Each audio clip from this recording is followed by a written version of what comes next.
Hello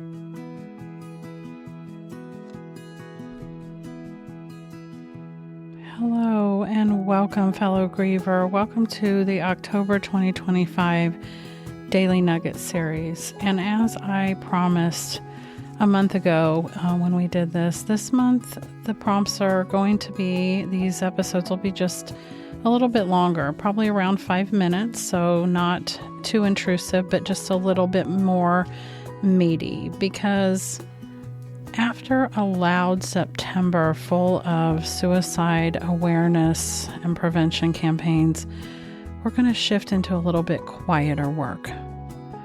This month, the Daily Nuggets will center on hope, healing, and becoming, which are going to be here to help carry and embolden us through a very tough season of the year. We know we didn't choose this road of grief after suicide loss, but we can choose how we respond. And I want you to specifically look for a Down the Rabbit Hole episode that I will be releasing within this first week of October called Reacting versus Responding, because it's something I want to speak to a little bit more personally. And it will really tie into this month, but I want to get this month rolling first. And I want you to know that while there are some small changes afoot in the Leftover Pieces community, that they are all exciting and for the better good of my mission, not to minimize or change any of it, to literally expand and just look at things a little bit differently as growth has occurred over the years in my community. And the very first thing I want to make sure you're aware of is that the Leftover Pieces now has an app. Yeah, I know they say there's an app for everything, but I decided that it was an easier way in today's world to stay connected. And so whether you're a mom or not, the app is available to download in the Apple Store, the iOS Store, or in Google Play Store. It's just the Leftover Pieces. It's my little broken heart with the purple surround, so you'll notice it right away. And if you are a current community member or former Leftover Pieces client in any capacity, you'll be able to log in and see a different side of things. But no matter what, everyone can create a login and access my website through the app, access the podcast, just make it easier to go straight to all things Leftover Pieces. And I hope that this is helpful and impactful, especially for those moms that are in the community, because this gives you a way to sign up for the Lighthouse community and go directly to that community to chat, to see what's new, to join live events. Remember, that community is dynamic and growing, and over the next few months there's going to be a lot of fun, interesting things added to the community, a lot of helpful resources, a lot of connection, just a lot coming in these coming months as I settle into the fall and winter months myself. My efforts are going to be put forward in that community, especially this fall and early winter. So if you are a mom, I'd love for you to join us. And anyone that's listening, please download the app and give me any feedback that you have. Now let's talk about these October Daily Nuggets, because yes, they're going to be slightly longer. This one's going to be the longest because it's my introduction and I have that little exciting app notification to remind you that I'll probably do at least once a week during this series. But most of these episodes will be around 5 months. That was funny. Around 5 minutes. And I want to dive in and let you know kind of what to expect. You're going to get a journal prompt at the very beginning of every day. That all of this will also be in the show notes. So I hope you get used to going to the show notes and looking for that journal prompt. You can cut and paste it right into your own journal if you want, if you have an online one, or write it straight in. And then there'll also be some takeaways in the hope, healing, and becoming section. There'll be a little piece in every one of those sections for you to take away depending upon where you're at, and depending on what you need for the day. So you'll get a flicker of hope every day. So something that's small and true if you're in a smaller space. If you're in a little bit more medium space, the rebuilding and healing space, there'll be a concrete practice that you can lean into to steady your body, your heart, or your world. And there's also going to become a stepping in or becoming piece that if you're feeling more capacity, you can gently move towards what you're becoming with just one little extra step for the day. And again, there'll also be that journal prompt and a 3-option choose your energy menu so you can pick what works for you that day. There's not going to be any gold stars, no pressure. I don't ever do unnecessary pressure. There's no toxic positivity here. Just honest company and workable steps if you want to lean into establishing habits of just little bits of extra mindfulness, somatic practices, or care for yourself, especially during this hard season.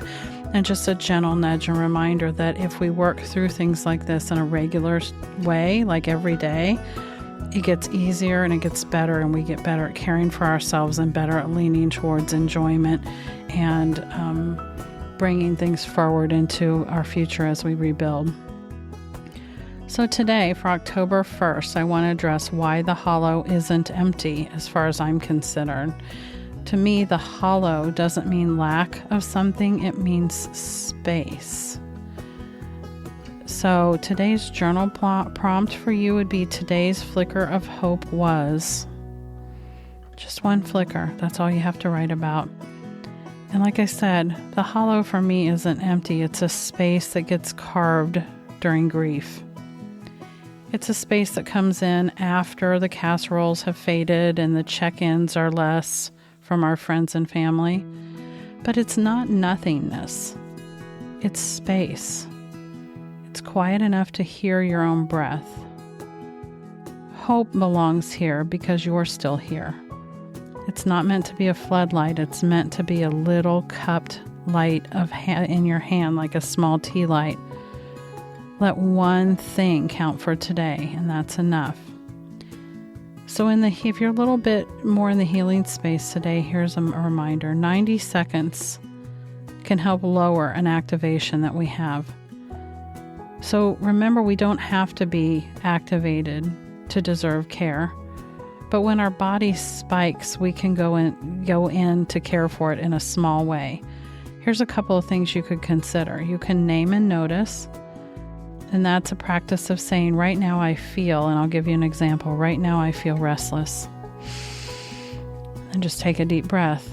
And acknowledging something can really take away its power, instead of just feeling something but not putting a name to it.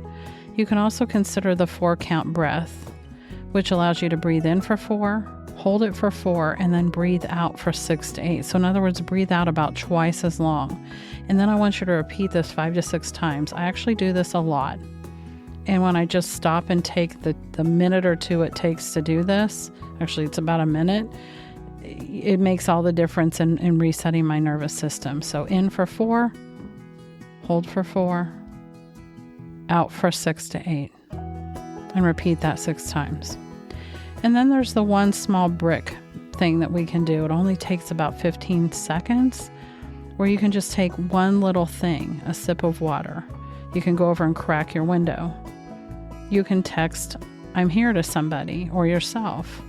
These are like small bricks, building bricks, in other words, not a whole blueprint, just something small that we can do to reset. And today, in the becoming piece, think of the micro act that includes you. Becoming is not betraying our loved one. It's carrying them and you. So pick one identity word for yourself, like a listener or a maker or an advocate or a steady seeker, and do like approximately a 10-minute act that fits. Put it on your calendar. Small on-purpose momentum over big plans and spectacle means all the world when we're recovering and rebuilding. Just something small. So I want you to choose your energy today. And remember, the journal prompt and the choose your energy menu is right there in the show notes first. And I want you to choose from either the hollow, the healing, or the becoming. Today's hollow, if you're low capacity, is just put your feet on the ground or the floor. Exhale longer than you inhale, 5 times, and then you're done. If you're feeling a little more capacity today, like in the healing space, text one safe person in your life and ask them for just 5 minutes to listen to you. No fixing, just listening. And if you're feeling a little bit more in the becoming space, a little bit higher energy today, consider the 10-minute identity micro act. Say their name and yours at the end. And as we close for today, I want you to know that hope doesn't erase the dark. It companions you through it. I want to say that one more time. Hope doesn't erase the dark. It companions us through it. One honest inch beats a perfect plan every time. So for now, deep breath. Soften shoulders. Keep what serves you and leave the rest, fellow griever. And I'll meet you back here tomorrow. Talk soon.